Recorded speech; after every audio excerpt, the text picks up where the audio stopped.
I just want to know why my time, I can't change my times, kickoff times, and it's in Paraguayan standard time. I'm not making that up. Have you ever been to Paraguay? PYST. You've That's what never, it is. you've never, PYST. I'd never heard of it before as a time zone. I was going to say, have you never been to Paraguay? Because that would be my first question.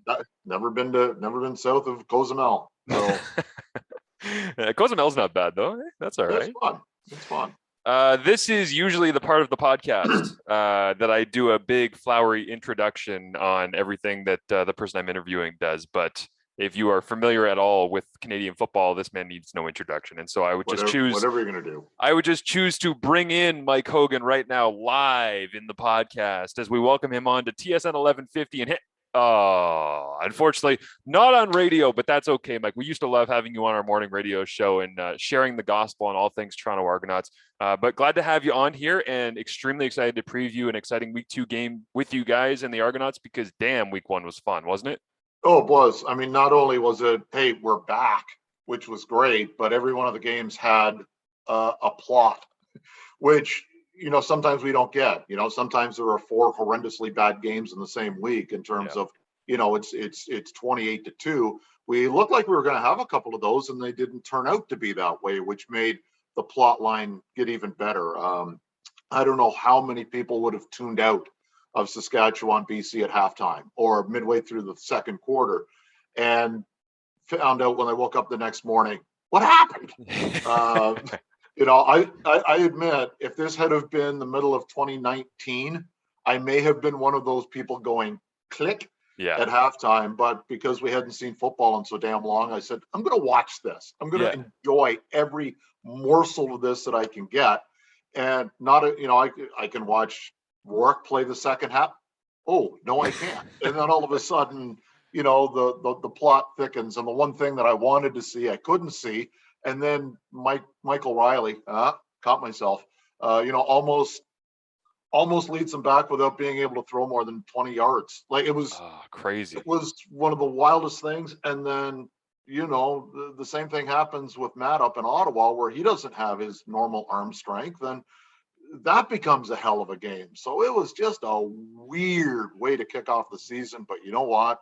Ain't that the CFL? Yeah, 100%. And I love that you, like me, despite the fact that we're working in and around the game and, for teams and the league and broadcast and all this, is that we're still just fans like that. And that's why we get into it. And that's why we love it. And I always, I heard some people talking about Ottawa, Edmonton and saying, well, that first quarter, that was a dog's breakfast. I'm like, I mean, yeah, if you want to just look at like scoreboard or lack of offense for Ottawa, but I'm going like, there's a lot of interesting stuff happening here it's interesting that you brought up how starved we've been for CFL football, because I'm with you. Like there were so many things that I might have, if it was the middle of 2019, just kind of like shrug at, but there was no way that I was going to look at the first quarter of Ottawa Edmonton and not find something interesting in there, because I don't need the scoreboard to light up all over in order for me to be interested in a game. And I love that you're the same way in that, where you watch and you find something interesting in every game that you enjoy.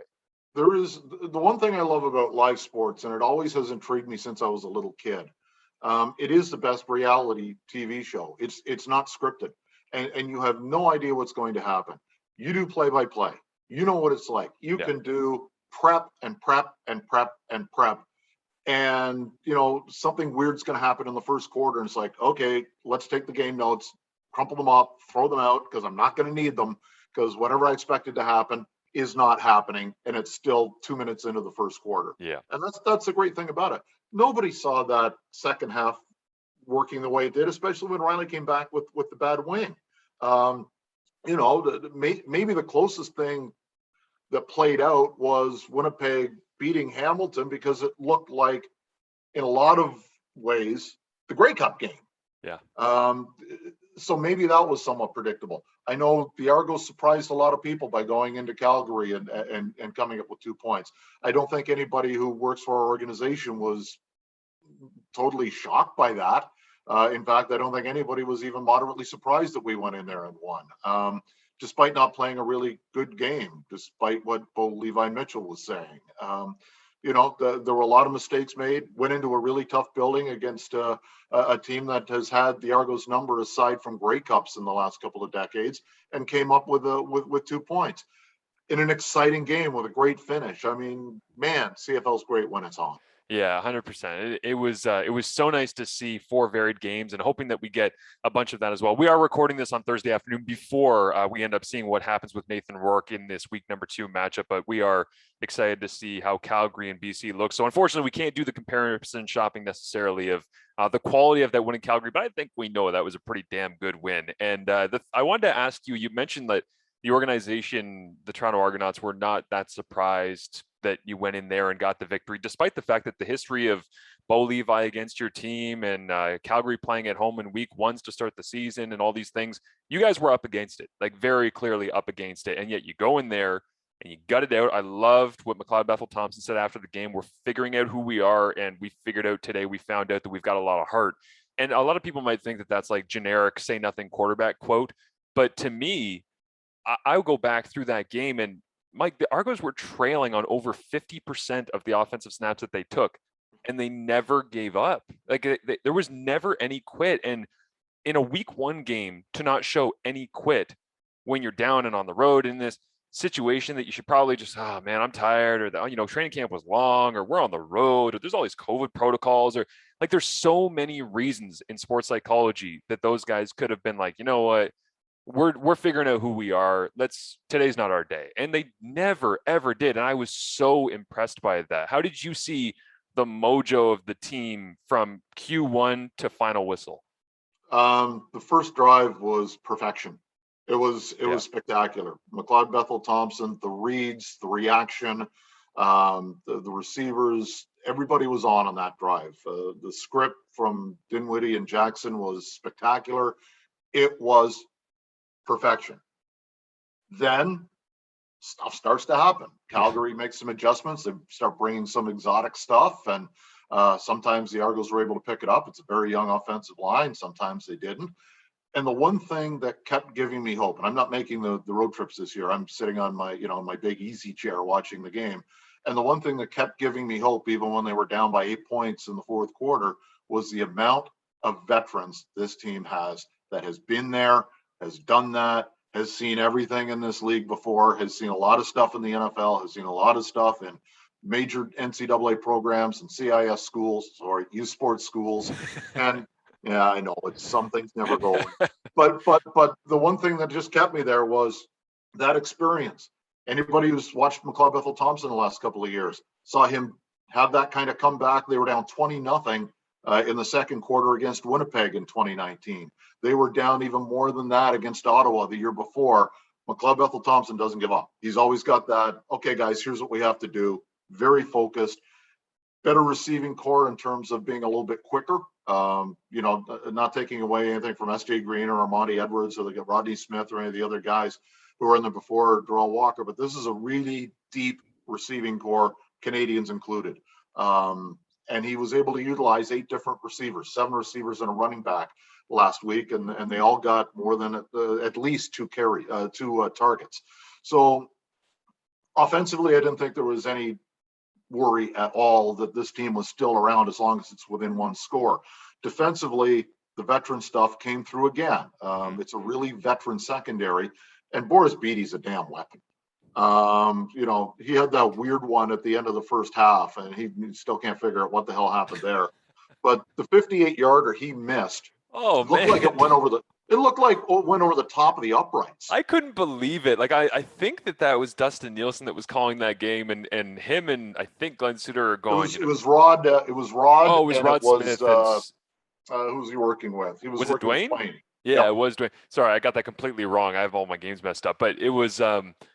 I remember him saying as they went out, like, well, I guess they're going to give it a go. And I remember Steph Potacek in the lead up to the 2011 Vanier Cup. We didn't refer to Boris as Boris. We called him the alien.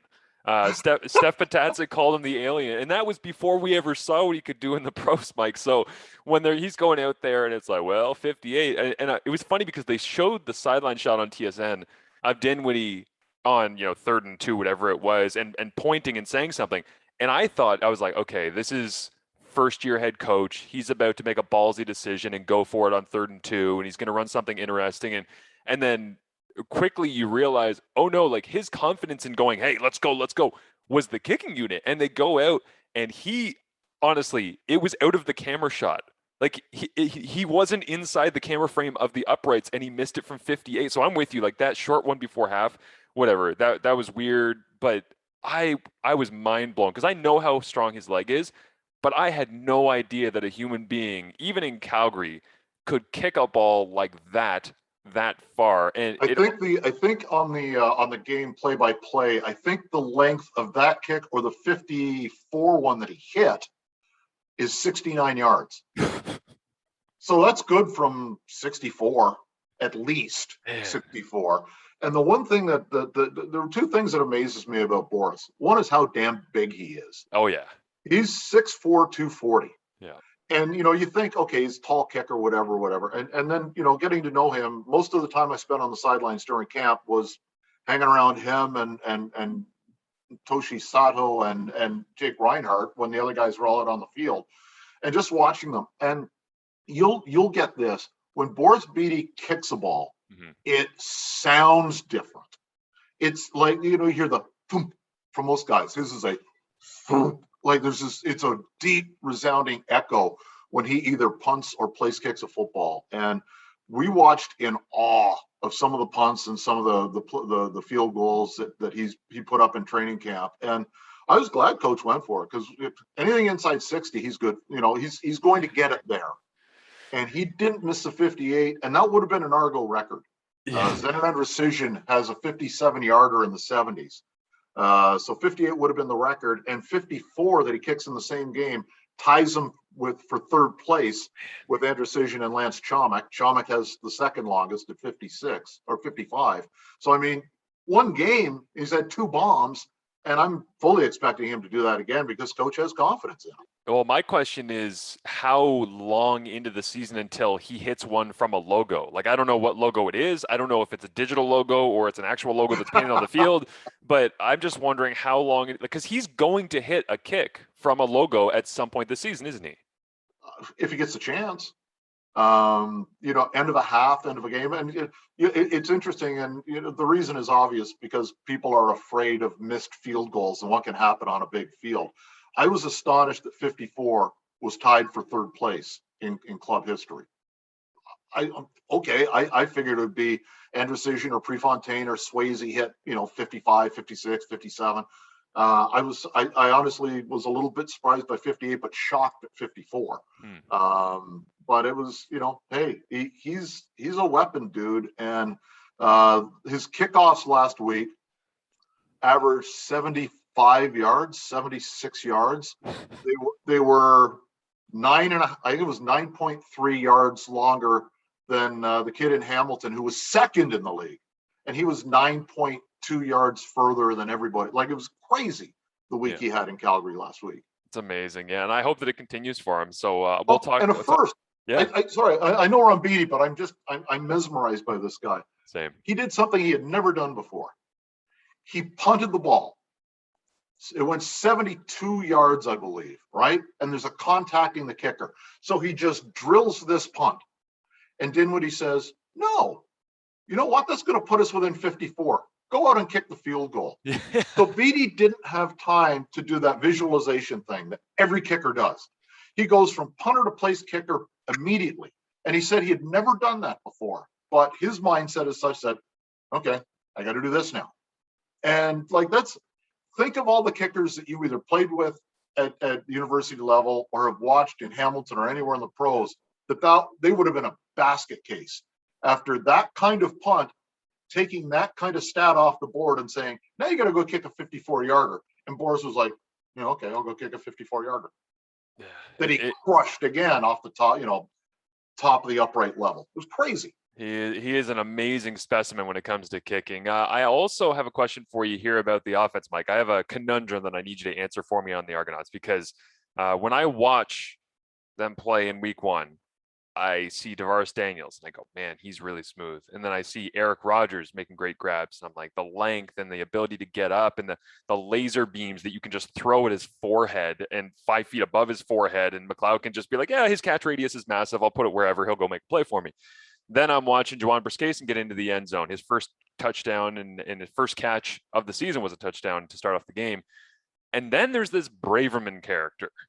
And and like for all the names that I thought I knew that we've been talking about all offseason that I was impressed by, on the first drive that you talked about being perfection and really throughout the game, it was Braverman that blew me away the most. And I don't know if that's because it's fresh and new and different or because he's just that good, but I honestly don't know who my favorite person to watch is when they are targeted. And I don't want you to get in trouble for this, but who is your favorite person to watch get targeted right now in this offense? Because I can't believe the options that are available. I think the correct answer to this one is yes. Yeah. And that's one of the great things that the quarterbacks here, no matter which one is going to be up, has at his disposal. He's got quality, and I think our best receiver in camp was Levi Noel. Yeah, I saw you writing about him so much. I was reading all of your training camp articles, and I kept looking at it and going, there's no way. And then we get into the game, and he makes a catch in the first drive, and I'm like, okay, add that one to the list. Where he's hit 6 yards downfield and turns it into about a 12-yard gain. And then there's one at the end of the first half to set up the field goal that doesn't happen, but he's one missed tackle away from taking that to the house. All he did was catch stuff inside the red zone and in the end zone all training camp. And he went from very quickly being an afterthought as a special teams guy who can line up and play receiver. And he started looking like the guy he was like at U of T. Yeah. The first time I saw him play live, it was a Laurier game. There was a Labor Day game in Hamilton. I was driving back to Whitby, and U of T played Laurier that night at varsity. So I stopped by. I watched that one as well. And Dylan Campbell was the running back for Laurier, and he went off for just under 300 yards. Like he had an incredible game, and I left saying, that Noel guy is incredible, because he had like close to 200 yards receiving in a losing cause, and he was this man child out there because he was so much more. He was a little bit older, but he was so much more physically mature than everybody else that he was playing against. And it was like, this guy's going to play at the next level.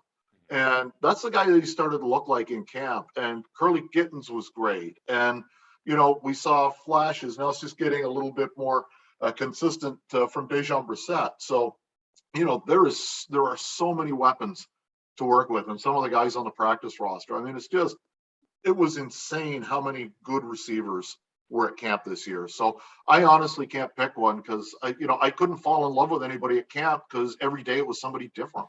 Yeah, and it's amazing because I always think about things from a quarterback perspective. And for me, when I'm at McMaster, I know that Mike DeCroce is my stud, right? He's into the boundary. He's quicker than everybody. He can just outrun everyone with pure speed. Over to the field side, it's like I've got my comfort blanket in Benny O'Connor, who I went to high school with, and I've got Danny Vandervoort, who's a great vertical threat, but like maybe I don't trust him as much on some of the underneath stuff because he's more of a jump ball type guy. And I'm looking at how I would scout the Argonauts offense and the receiving core. And I'm trying to understand how a defense like Winnipeg, for example, we'll talk about them in a second here, but how a defense like Winnipeg and how Richie Hall is going to look at it and find a tendency. Like, how are you going to say, well, we can roll coverage to Rogers? Okay, well, now you've just left Briscason alone. Or like, let's roll over to Braverman because he's getting after it in week one, and we think we have a bit of a scouting book on him and the type of routes he runs. Okay, well, now DeVaris Daniels is open. I don't understand how you do anything other, and this might be, superfluous coming out of a week one victory on the road and all the rest. Sure. But I honestly don't know how a defense does anything other than play base coverage and not try to double anybody or lock down somebody, or because all you can really do at that point, if you're going to do that, is double or focus on players or roll coverage towards players and just rotate who you're rolling towards, because you have no idea where the ball's going. And as long as the quarterback's getting through his reads, if you're going to throw coverage at one direction, he's just going to go the other way. And if he does, there's always a great option out there. So that's the conundrum that I think that they are putting defenses in as we start the season.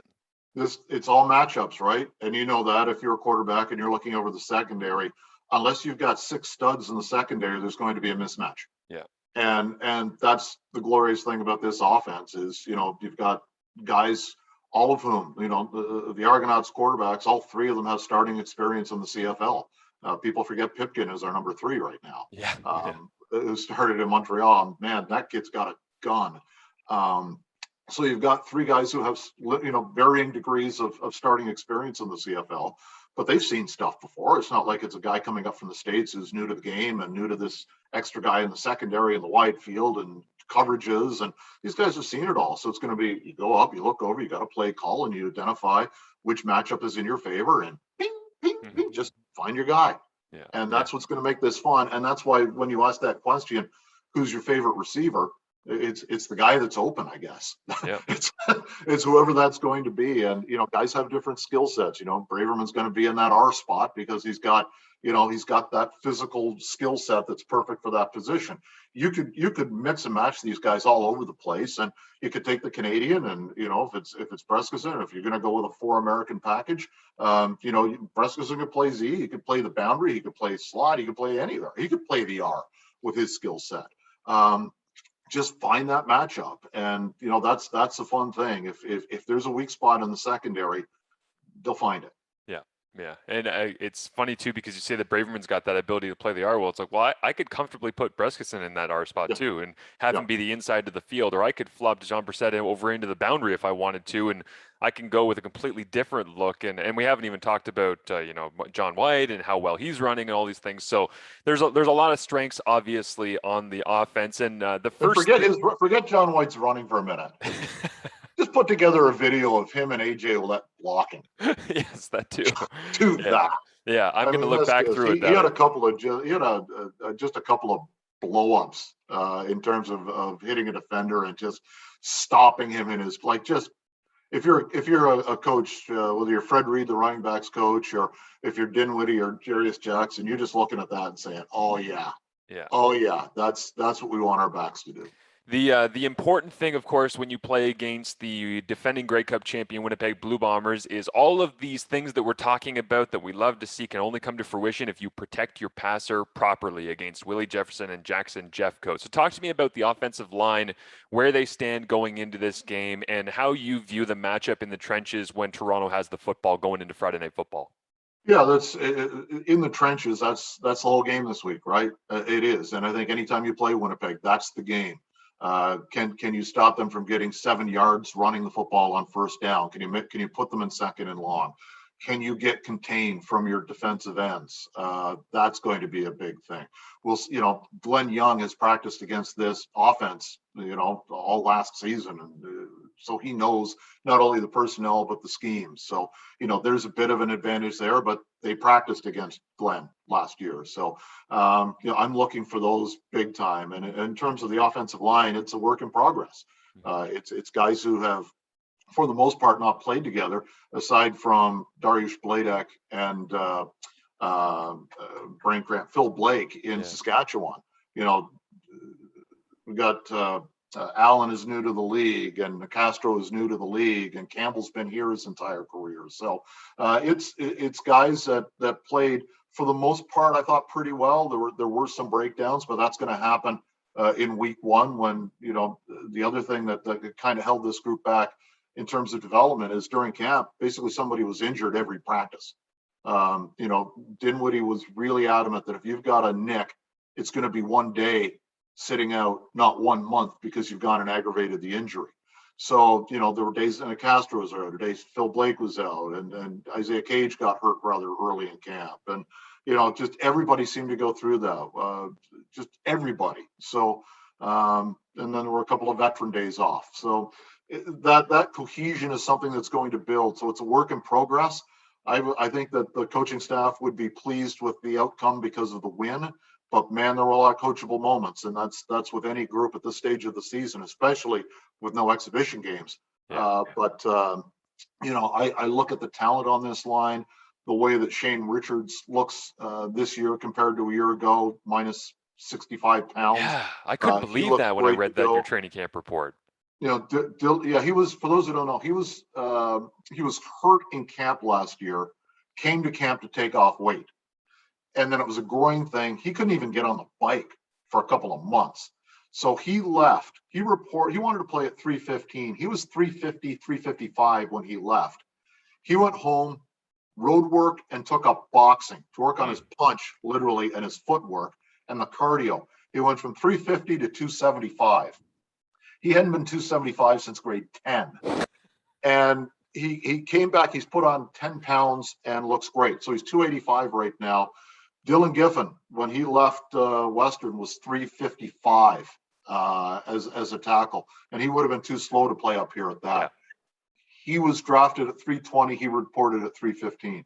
Wow. He's 50 pounds lighter roughly than he played at the end of his last year at Western. So these guys look really good. We got Theron Churchill, our first rounder from 2 years ago, can't get him into the lineup. It's a good young Canadian group that's going to mature together, hopefully, and stay here for a long time. But right now, there are mistakes being made, but every team in the league is making mistakes. Maybe Winnipeg's got a bit of an advantage because that's almost, an intact unit from a year ago. Yeah, for sure. I think that's fair analysis, that they've probably got a bit of a hand up. But as you say, the long-term vision of Vince Magri and Pinball and John Murphy, and being able to bring in all of those names and all those bodies, it's really impressive, Mike, when you go through who they've brought in. Because, when you mentioned Dylan Giffen, my knock on him scouting things on CFL.ca leading up to the draft was, God, his foot speed was so slow. Yeah. He would get out and he would maul people and manhandle them. But it was like, it doesn't matter if you can manhandle somebody if you can't actually get out, fire off the ball, and make a play or get to the second level, which, yeah, you're right. He was too slow to play, but that's good to hear that he's in better shape. And you know what I really loved seeing in week one, amongst all of the fun, shiny things on the outside and all the free agent acquisitions and otherwise, was when I watched Peter Nicastro leading up to the CFL draft from his Dinos tape out in Calgary there. He was in a really stellar offensive line group for the Calgary Dinos. He was always the one who was finishing his reps running 10, 15 yards down the field. And that doesn't always translate because you're scared and it's your first game, or you're thinking too much. But there was a couple of replays that I caught where it's a little creation of crosser over the middle or a little curl route or something like that. And Nicastro turns and runs. And it's amazing to see almost a carbon copy of what somebody's doing in their final year of university. Yeah, you take a year off, you think, well, he might have changed some habits or not be the same player. He's the exact same player. And I was amazed by that. And he's got the versatility to play either spot inside, right? And did. I mean, here's a guy who took some rest when Cody Speller was put on the suspended list. It opened up a spot at center, wanting to go all Canadian, aside from left tackle. And Dejan Allen, the left tackles, also played inside. He played some inside at Hawaii when he was there. But, they wanted him out at left tackle. So you've got the option now of Phil Blake, who was RG3 center at Baylor, and when he was in the NFL was a center. But Steve McAdoo loves him at guard because he thinks he's one of the top 2 or 3 guards in the CFL. So you don't want to touch him there. At the same time, it's asking a hell of a lot of Nicastro to go in and play an incredibly difficult position on the offensive line at center with all of the, and even if you have Blake make the blocking calls at the line of scrimmage, it's still a difficult position to play. So Blake starts at center. I think the long-term goal is to flip-flop them eventually. Nicastro's in at left guard, and then Blake hurts his shoulder with 15 or so plays left in the first half. Nicastro now has to go to center. Shane Richards goes in there. So you got a couple of Calgary natives playing center and left tackle, left guard rather, for the Argos. And the kid did all right.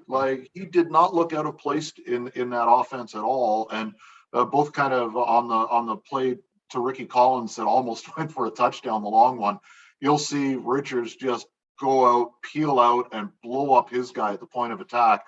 And Nicastro's 15 yards downfield. Yeah. So it was great to see those guys get a little bit of smile because it's well deserved with the way that they played in camp. And it's going to be a while until they're seasoned pros. There's no question about that. But I don't think there's anybody in the organization that doesn't look at this group and just smiles thinking about what this group might be.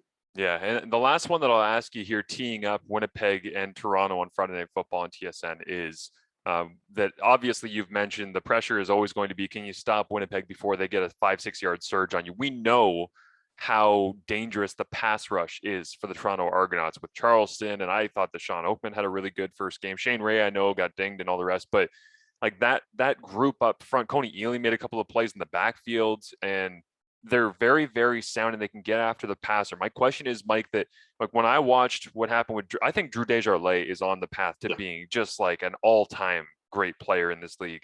But when I watched Desjardins, and oh, by the way, he's next to Stanley Bryant, the left side of that line is monstrous and the right side ain't bad either. So how does Toronto deal with this up front going into this game? Because I have the feeling if Winnipeg is to win this game and go 2-0 to start the season, it's going to be because that offensive line is going to do what they do best against a team that we know is able to rush the passer, but we still don't know, at least people from the outside, unlike you, we don't know what they do against a team that really wants to run it right at you. Think about the D line that Winnipeg has. Think about the D line that the Argos have. Here's one of those stats that is going to make you go, huh? Mm-hmm. Combined last week, 1 sack. That's it. The Argos had none against Calgary. Winnipeg had 1 against Hamilton. That doesn't make any sense. So I'm sure both defensive coordinators are going to dial this one up a little bit and say, okay, we got pressure, but we didn't finish. And Winnipeg, what worries me from an Argo perspective is Winnipeg had a long break before this. They played Thursday. They get till Saturday off. They didn't have to travel. Argos played 2 days later, traveled, had the travel schedule screwed up because the plane didn't. They had some issues, and team had to stay in Calgary an extra night. Didn't fly home until Sunday instead of the charter coming home Saturday night, and then fly out on Thursday to Winnipeg. So essentially 2 practices. A lot of stuff in the classroom, obviously, but we'll see what Glenn Young does.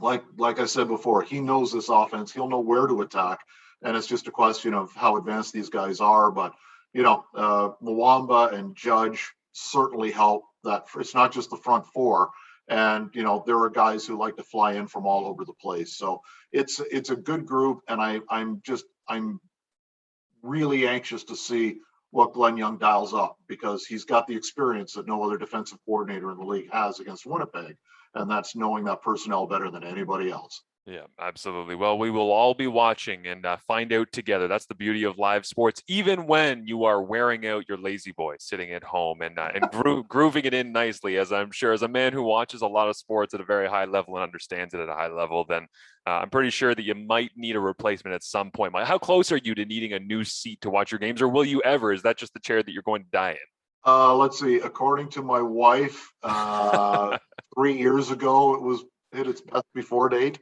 I know you're too young for All in the Family, but this has become the Archie Bunker chair.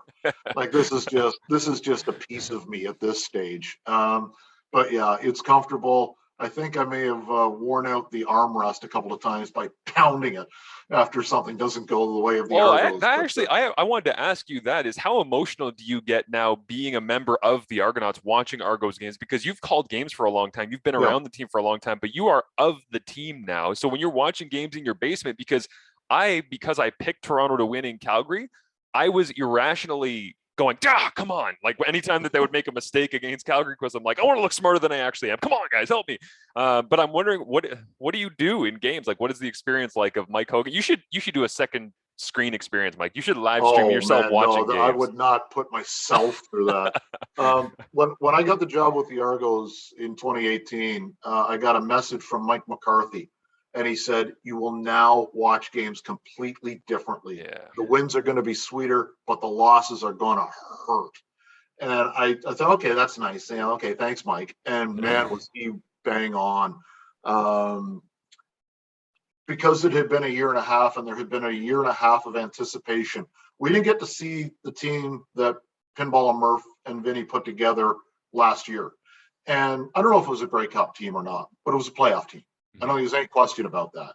And then the additions that they made this year take playoff team to potential contender. Maybe I'm biased on this one, but I look at this group and know the coaches involved and say, why not us kind of thing. I don't think I've ever been as nervous before a football game as I was on Saturday. Marsh, I had knots in my stomach all day.